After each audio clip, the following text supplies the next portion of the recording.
અમદાવાદના પૂર્વમાં વસ્ત્રાલ ખાતે આવેલ વસ્ત્રાલ સરકારી શાળામાં છેલ્લા એક અઠવાડિયાથી નેટ બંધ। આ નેટની કનેક્ટિવિટી દસક્રોઈ મહેસૂલ ભવનથી વાયરલેસ સેટ દ્વારા આવે છે।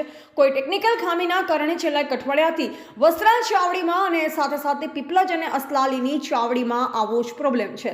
સ્થાનિક કર્મચારી દ્વારા ગુજરાતની સરકારી ચાવડીમાં નેટવર્કનું કાર્ય સંભાળનાર જીસ્વાનમાં ફરિયાદ કરતા તો એ ફરિયાદ નંબર 87253777 આપેલ છે। આ નેટ બંધ હોવાથી લોકોને આવકના દાખલા કાઢવામાં ધર્મના ધક્કા ખાવાનો વારો આવ્યો છે અને લોકોને પારાવાર મુશ્કેલી પડી રહી છે।